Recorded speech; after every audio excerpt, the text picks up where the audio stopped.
Kyle.morris with Morris Property Group and FC Tucker. I'm Shelly Walters with the Shelly Walters Realty Group and FC Tucker as well.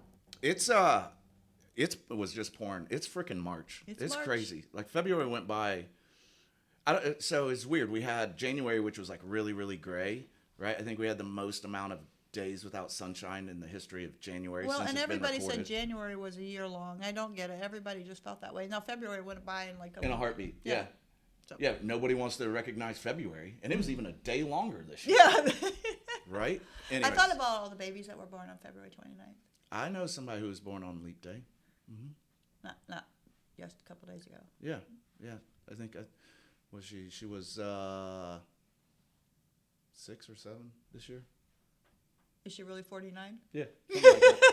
No, my math's wrong because she's like my age. But anyways, Yeah. Close enough. Good enough. Anyways, sorry to go off on a tangent. That's what we like to do. So being that it's the beginning of March, we wanted to talk about listings. We wanted to talk about the market and what the market's like because we were talking about how it was going to start to be like this. And then 2 weeks ago, we were like, it's already like this. And this weekend, especially the unseasonable weather has escalated everything exponentially. I have a video that I Yeah. had to send to my client because, one of the things for us is try to convey to our buyers what they're up against. Yes. And so I have new buyers and they're out of state and they think that they'll just, see what house. And then if they think they like it, they'll fly in, like 4 or 5 days and then they'll look at 4 or 5 houses. That sounds like a beautiful memory that used to happen Yeah. 6 years ago. So I went to an open house and I videotaped the 40 cars in line. They're back. Remember back in 21 when Yeah. all the cars were just like When whole... it shows up on GPS you're as talking a traffic about jam. that. Yeah. It's like red. It's like go to that street and do an overview before you want to go to the open house Yeah. and see if it's red. But there were like 40 cars in line, and it started at 2. I was there at 2:14. That means I bet it had a line in the front door. Yeah, for sure. Waiting to get in. That was 2021, and I didn't think we'd go back that much. I didn't either. And this house, I knew it'd be crazy, but not that. yeah, this was a $400,000 house. So, anyway, that's the market I'm seeing. Well, and it's weird because the houses are all over the place. I've dealt with is a bad word, but I think people understand what I mean. I was helping 3 clients last week who were buyers, and one house didn't think it was gonna be competitive by no means, just because of location and some other things, and it was gone in like 6 hours over list. Another one that I thought would be gone in 6 hours over list. That one was slightly different. I do want to talk about that one because I dealt with a weekend where stuff was gone almost instantly. Like if it was a new house and it was good in shape, it did not make it basically through the weekend, right? So, we look at stuff and it says 5 days for the median. What that really means is it probably listed Thursday, Yeah. sold Saturday Back or to Sunday, pins Monday. Remember when we used to say the average was 4 days? We just say 4 days. Yeah, Just yeah. 4 days. Thursday through Sunday. And 2 of those days, it was technically already under contract, most likely, right? It's just like getting it to pinned. And so things were just gone really, really quickly.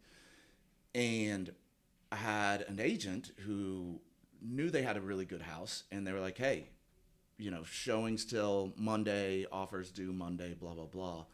But for some reason, that one didn't get offers, and it was the nicest of the houses that I actually looked at between the 3, as far as like that I just full on anticipated a competitive situation. But buyers are savvy enough, and there's like a trauma response from a couple years ago where they saw that they weren't taking offers till a certain day, and people didn't submit because they thought it was gonna be competitive. So somebody could have just got it list or under list actually, because so many. And I talked to the agent, and it was just slammed with showings. But I think people were afraid to be competitive, where in these other ones, people were competitive because of they didn't know. They're just like, hey, let's get in and let's write an offer. And the one where it was set up to be competitive ended up not being competitive. And my only guess is it's a trauma response from like 2 years ago, or we haven't acclimated as for buyers to be like, this is what it's going to take. Yeah, they're not right? quite ready for this Yeah. yet, or thought it's not going to happen, because we did go through last July through December where we were saying on our stats 97, 96 list to sale ratio Yeah. for 6 months. And we were saying, though, on the show that wait till March or April happens, and it started happening in February. But that gets back to what we wanted to talk about today is preparing your house for preparing the listings, when you should and what you should. And that gets to, are we back to list Thursday, offers due Sunday night? Because are you going to set your listing up for something bad to happen and not get offers if you do that? It's still kind of iffy. Like 2 years of 21, 22, and early 23, you just did it. Well, I did. That was my way of doing it. So today it's kind of like, I don't know. We're trending that direction, but are we there? Because it became a way to serve buyers. Yes. So you could actually look at a house. It's very good for buyers. Right. But then there's always that one agent that throws in an offer and says, you need to respond in 6 hours, throws everything off whack. And then, I'll be honest, I like to be that agent. I like to force people to make a decision. So now you're the agent that said, oh, we have till Sunday. But I always say above and beyond that is, but if you like it, we have to put our offer in now. Yeah. Let it expire. Because the seller does reserve the right to accept an offer at any time. Yeah. And I had the same thing happen to me on a house. It went $95,000 over list. Mm-hmm. Median sale price was, normal to go that high. But the agent forced my hand one day into it, and we were going to wait till Sunday. But we still got 10 offers because I had to reach out to everybody and go, we're closing down. But you know how many agents got mad at me? I'm like, what am I supposed to do? They had $95,000 in front of them. They're not going to wait till Sunday. We already had 54 people through the house. Yeah. So no matter what you see on those rules of how the listing's going to go, it's always going to change if somebody else forces a hand. So you never know. So don't wait. Never wait. I'll be honest. I'm the agent who likes to force the hand. But if I'm going to force the hand, I put in with an offer that forces the hand. For the record. Yeah. Like the offer matters. 5,000 under list. Yeah. I'm not doing lists. I'm not going to do 5 or 10 over. Like I'm going to do a super, super clean offer that is worthy of taking it off the market. Because do you really just want to fight for potentially another $2,000 to $5,000 when you can just be done, right? Well, after 54 showings, they wanted to be done with showings. Oh, that's so many. And it was like. And that was in 3 days, 2 days. Well, in 2 days we had, and the thing was, is they were looking at their whole weekend still, another maybe 40 showings, 30 showings, and they're like, no, we're done. This is, what we have in front of us. This is sufficient. We're good. Yeah, we don't need to go any higher. So that's one thing about preparing for a listing. How are you going to market it? But one of the things I was looking at the stats is marketing your property price is like number one. Yes. If you don't price it right in the beginning, you're off. So today's market, you really have to look at the price. You can't go back 6 months. You really can only go back 2 months now because 6 months ago we weren't selling it. We were at 97% list to sale ratio. So, but that's hard too, though, because not every agent is. I can have a good idea on price just by walking in a house, right? Regardless well, you show of enough comps. Because you see the competition. And Correct. The other thing about it is. And I comp enough listings, right? So I just have a good idea. But you also, with all of that knowledge, like I have as well, is that you've seen the other 8 houses that you're going to use as comps, and you know more than just square footage, price. You were inside that fit house. Fit and finish, everything. Yeah. So, but we have a house that's listed right now, my team, and it is listed, oh my gosh, what do we have? At least $50,000 under what it comps at. But it's because of condition. It needs some things, right? And don't you love it when an agent goes, well, it's in bad shape, so we have to offer you less. But it's already priced that way. But that's my heartache here is that I'm getting those kind of comments, and it's just really frustrating. They're like, I can't even believe it's in this shape. So I know what it needs. It needs about $20,000, and it's all pretty much aesthetic stuff for the record, right? It's got hardwoods that are underneath laminate vinyl plank. And, it needs sanded. It's not a lot of work, but you throw in some carpet and then refinish the floors and some paint and stuff you're max 20 in, and this thing comps minimum $50,000 more than it's on the market for. And then there's also some houses on the market in this neighborhood now that put it closer to $80,000 underpriced, and people are walking in and they're like, I just can't believe you would list this house like this. I'm like, I don't know. Are you serious right now? Right. So it's just hard, that can be frustrating. I mean, that's what we get paid to do, is to, like, I was talking to Jen, our manager, we just get paid to deal with stress and emotions of people. That's literally including agents, yeah, including it sellers, is. including buyers. Yeah, Everybody, it's right. it's just Neighbors, it is an emotional, completely a emotional transaction. 100%. And that's what I'm everybody. here, is to absorb that, Yeah. right? Yeah, we just take it. Because once you know houses and you know how to do this, like, most agents they try to improve their trade craft, and they're just really refined in it. I think the thing that makes agents great is their ability to navigate that piece. Well, you take all the hits, your phone calls or And frustrations, then you don't or distribute it to scaredness. another side. Right. You Yeah. just take it, and then you go forward with whatever's going on to the next person that you need to discuss it with, with just a solid attitude of, here's what I see, here's what I think.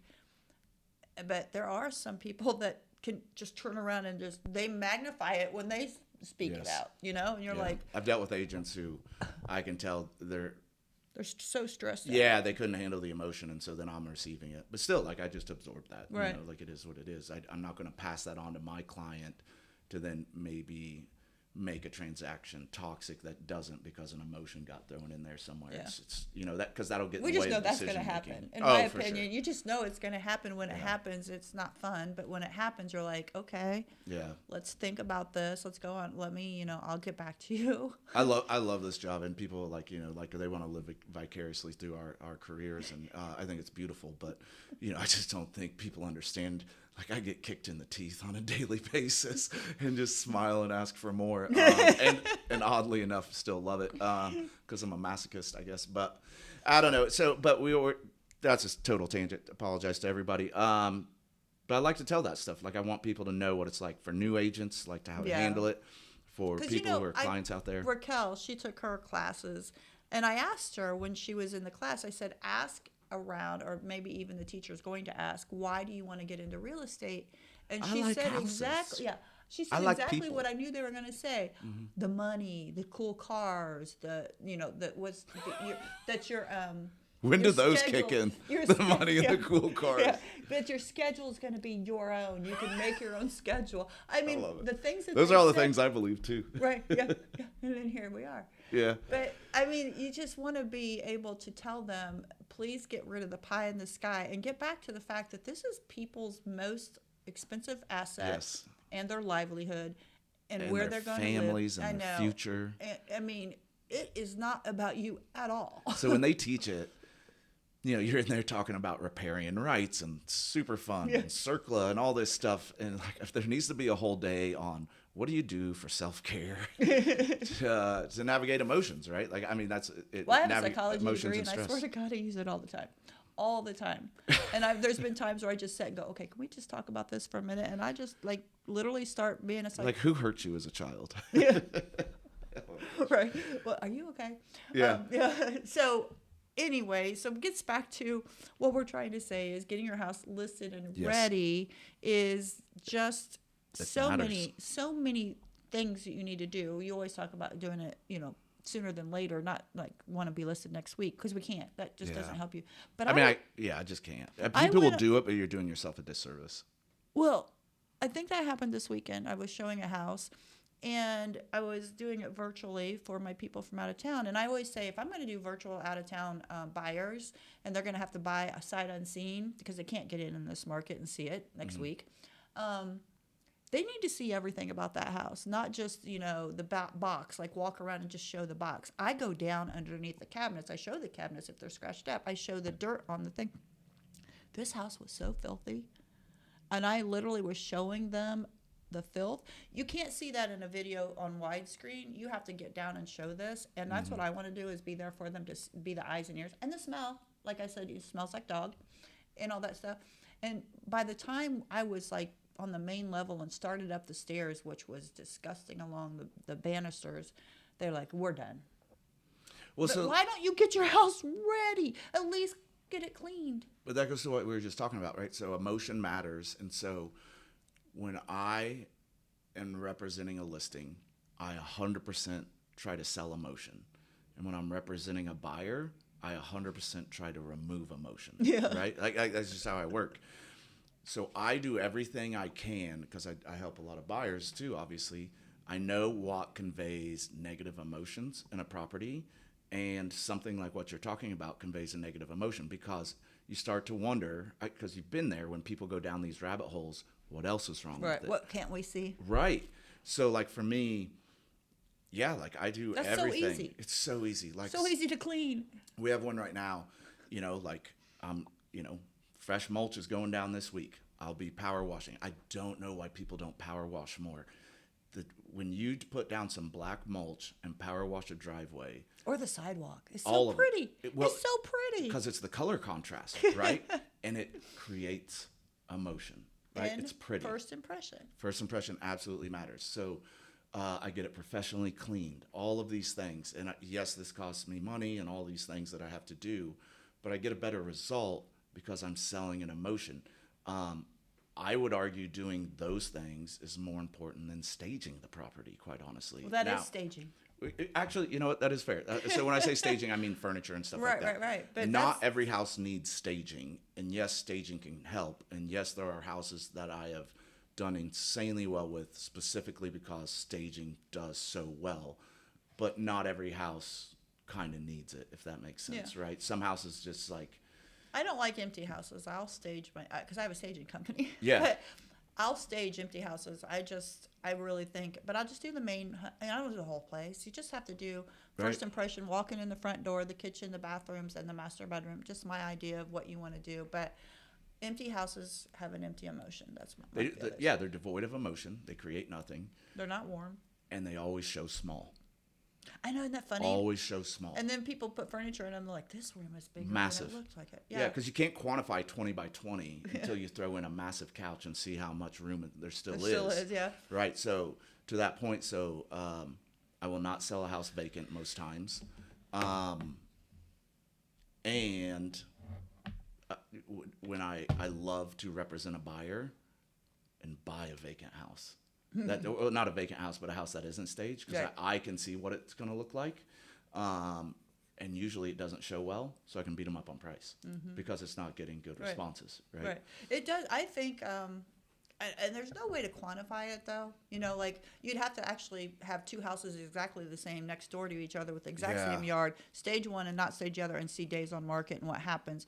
There's no way to really quantify it, but the stats are that real estate agents love to, though, right? They're like, hey, I staged a house, and there's a statistic that says that staged houses sell for more, and I'm like, is it really that staged houses sell for more? Or is it just that empty houses sell for less?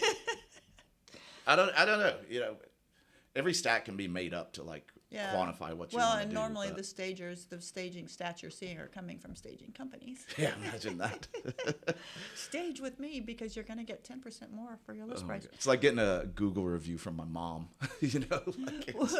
My mom thinks I'm the best agent ever.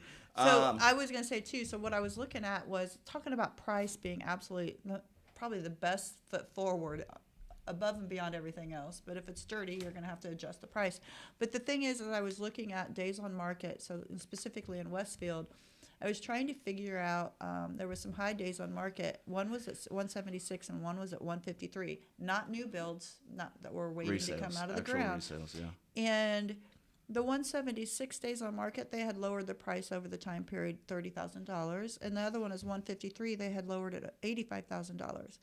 I really don't think they would be at those high numbers if they had not had to do those price drops and started where they should have. Yeah. So this game of... Plus, you got to think about that. So it was priced a little high. I mean, hypothetically speaking, I haven't looked at these two houses, right? And then you're also talking about Thanksgiving, Christmas, New Year's, snow, right? So that's a very specific time frame that you have to thread the needle on pricing very well, or be okay that you're sitting. And know that you're going to. I don't know. Price is my number one, and I'll set with my sellers and tell them exactly where I'm coming up with these numbers, because of course they always have a number in their head of what they're looking at. But it's hard. I think that's number one. We talked about whether or not you should stage, whether or not you should do the mulch and everything out front. I highly recommend that, and also potted flowers in front of the little planters. Yeah. So stuff like that. Cleaning the house. If you have to do paint. If your house is totally destroyed because of kids and dogs, a fresh coat of paint really does help, Oh, it and it's not absolutely does. expensive. It isn't. You know, the thing I always hear from sellers, like, we're going to put everything in the garage. Is that going to hurt us? No. Not No. unless your Your garage. cool garage. Yeah, like if you got like a car guy garage Right. and like it's a selling feature. Yeah. Like, yeah, we That's want to another show part that. of the house. That's Correct. another room because you know the guy's gonna like go, I'll buy the house because of that. Exactly. And they'll probably never see the rest of the house. They'll just be looking at that. Like, it's got a car lift. We're good. Yeah, I don't care about the rest. Yeah, I could get 5 cars in here and it's a 2-story. But people worry about like closets and pantries and all this stuff. Like, yes, I want them to look nice, but at the end of the day, like, unless you have an insanely nice pantry that is a selling point, right? Which is a thing, or you have an insanely nice closet that is a selling point, then like, yeah, we need to make those a focal point, right? Outside of that, like, I don't ever put a photo up of a garage or a pantry unless or a it's closet. got something cool. Yeah. Yeah, unless it has something. You know, California closet pantry, maybe. yeah, exactly, right? But like the average house, like, I'm just not putting that stuff up. Like, there's just no way. Well, I tell this story, and I may have told it on this show, but I had a house that I had a dog wash in it. Yeah, and my that's sellers awesome. raved about this dog wash. and Especially right now with this. This is the worst time to be a dog owner. Yeah. This is Yeah. the worst, Muddy like, paws. 45 days. Like the dog knows, sit, Yeah. get towel. But the first person that called me about the listing wanted to see the house because it had a dog wash. And I had made sure I had a picture of it. Because I was in my head going, this is probably something that might sell the house. She didn't even go upstairs. She bought the house because of the dog wash. That's amazing. If I hadn't put that picture out there, She would have never. she would never have bought the house. You got to know what's a selling feature. If it's something that's special in the house, show it. Yeah. You know, but the other thing I want to say too is sellers need to know about their house. You know, there's certain things that I need to know to be able to sell it. And one thing is whether or not there's gas behind that electric stove. Yeah. And they're like, I don't know. Like, so we have to pull it out and then like, okay, so is it unfinished basement? But that is a big question my buyers always have. Or they don't even Can it want to be a look at the gas house stove? because it's electric. I'm like, there's gas in the house. Whatever happened to 2 years ago when, like, for some reason we were trying to get rid of gas stoves? That kind of died off pretty quickly. I never You remember heard that? this. No. You never heard that? No. Oh, dude, What yeah, world yeah, were yeah. It you was a whole in? thing. I remember it was like maybe Utah or something like that, and they were just Well, like, no, it's- we're not in Utah. I know, but you know how things can catch fire. I mean, I'm in Indiana, and I heard about it. I didn't. Why It's did a- they want to get rid of gas stoves? Environment. I don't remember. It was just something about the environment, because they want to get rid of. I don't. It's just more eco-friendly, right? I don't know the Electric? semantics behind like an interior stove, but I think cars are a bigger problem than Yeah. than the stoves. But whatever. No. Anyways, just weird stuff like that. But usually, so like one of the best ways to tell for that for me is they'll have a gas fireplace. Well, if there's And I'll gas be in like, the house. I can make it. Yeah. Right. That's what I'm saying. All we need to May look and cost some see money, if there's but- gas in the house. Yeah. But I don't know. I asked my seller, like, I don't know. I'm like, okay. And there's other questions. I'm like, I don't know. I'm like, okay, I'll figure it out. Yeah. Because I'd hate to, like, if a buyer's looking at that and a buyer wants to find out if they can put in a gas stove, man, you want to turn off a buyer real quick. Let them pull your stove I know. out. I was going to say that's the first thing they want to do. It's like a goldfish from like 1972 back there or something. And then like for some reason like a red checker, like from a checkerboard. Like it's just the most How'd that random get back? stuff. Yeah, Well, and a pistachio. I just say that because it's like you never know what thing about that house is going to be the one thing that's important to a buyer. That So sells just- or turns them off, yes. Yeah, know all of these weird intricacies about the house of whether or not it's going to be Yeah. a sales part of the house. If you're going to be listing in April, you need to be talking to an agent now, and you're probably already a week behind. That's my personal opinion on it. Because what people don't think about is, okay, so like I need 3 weeks, right? In general is what I say. But what I think, so people will hear that and they'll be like, okay, all right, so I can reach out to Kyle or Shelly next week. But what you don't understand is I also have 4 other houses that I'm trying to put in this 3-week period, and like I'm limited to labor, right? And so 3 weeks can turn into 4 weeks in the span of about 2 weeks, And this right? market's Because getting how many busier. listings I have or how many Yeah. listings you have, right? Yeah. That's just the reality of it. So the sooner you can reach out. I saw an agent yesterday. I don't know him very well. My team member knows him really well. He's a really good agent out on the east side. And, he's like 45 to 60 days. Like, that's my happy place, too, is 45 to 60 days in advance. I'd really love 60 minimum, because you never know what's going to happen life-wise for a seller. That creates a headache, especially right now.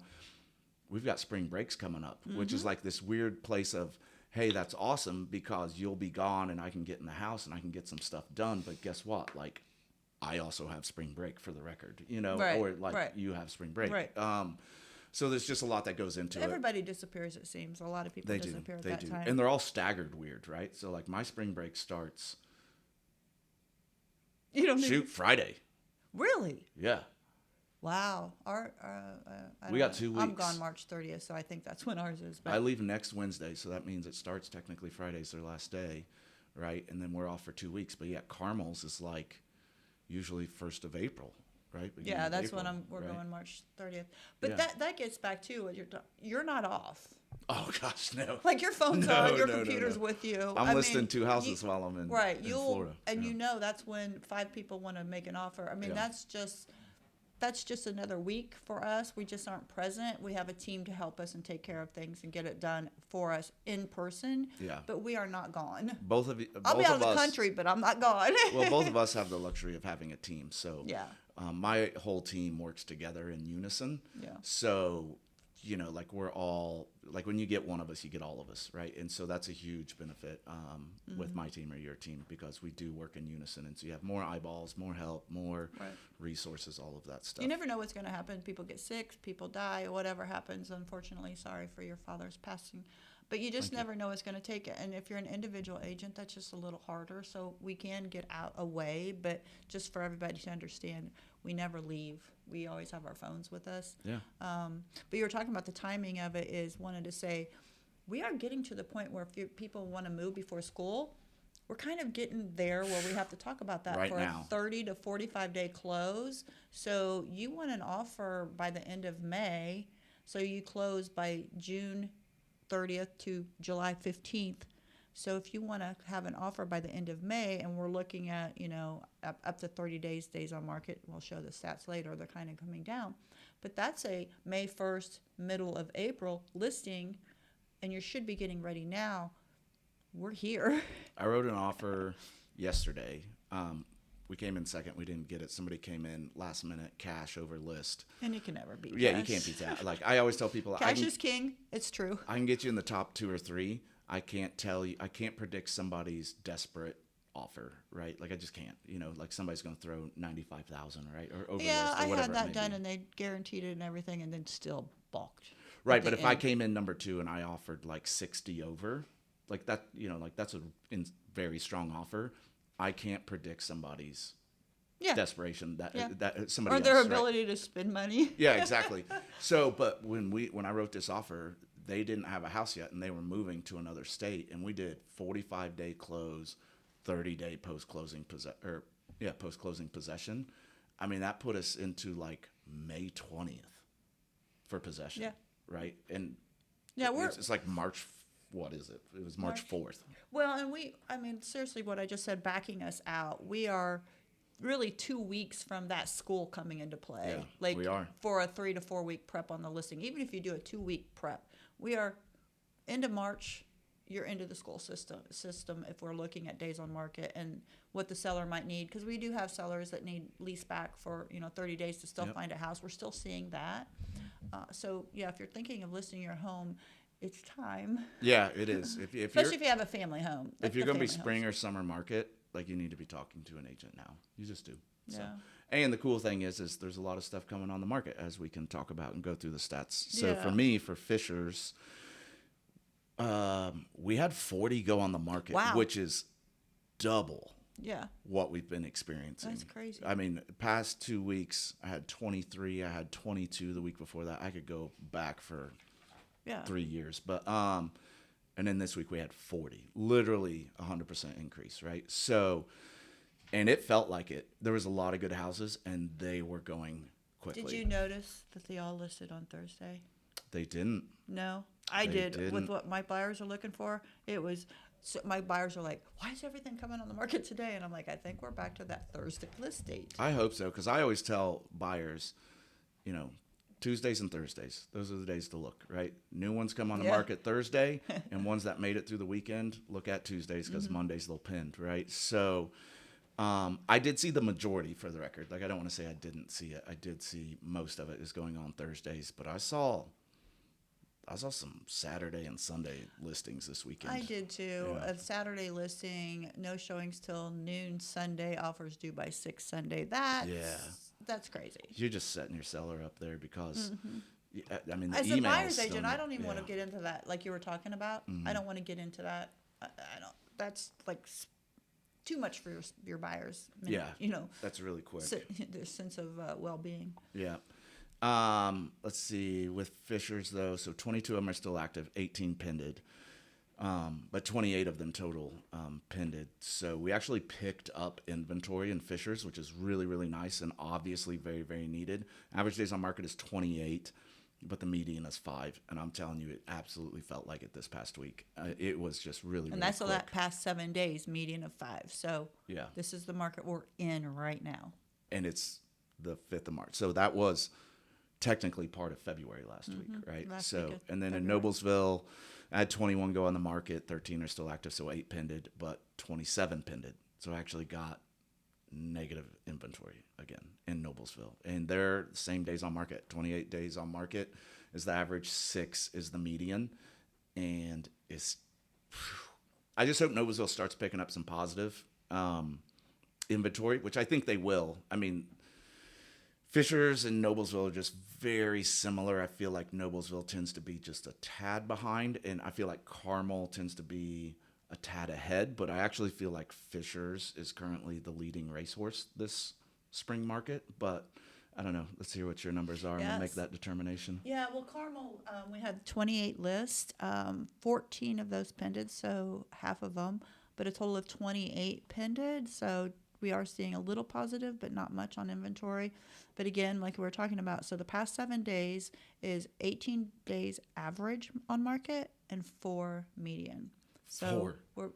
And to talk about that, what we said earlier was 4 means list Thursday, pin Sunday, more than likely that kind of a scenario. Yeah. That doesn't mean these houses sat for 4 days. That means everybody waited to get their offer in because that's what It's more like process it's sold was. in 2.5 days, and then there's Yeah, a we day don't and a know. half of Yeah. admin stuff.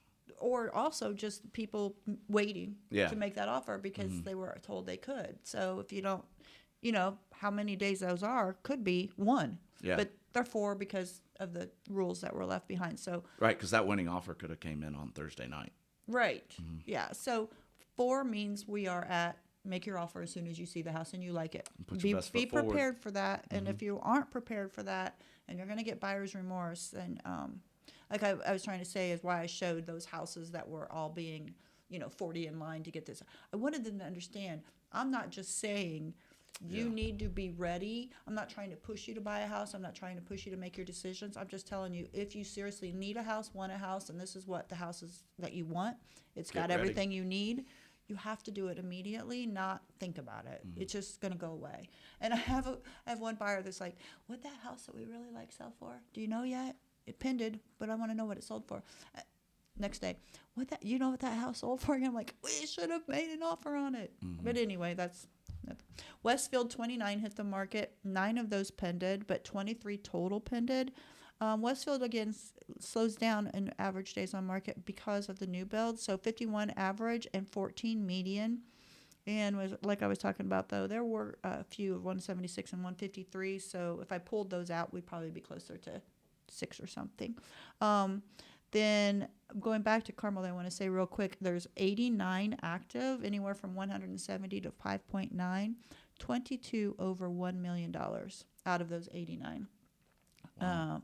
So 26 of them were new builds as well. Sold 80 in the past 30 days. Average list to sale ratio was 99%. So we are still kind of staying really close to list price. And for the 30 days, the median days on market was 10. So Carmel's staying low the past 30 days.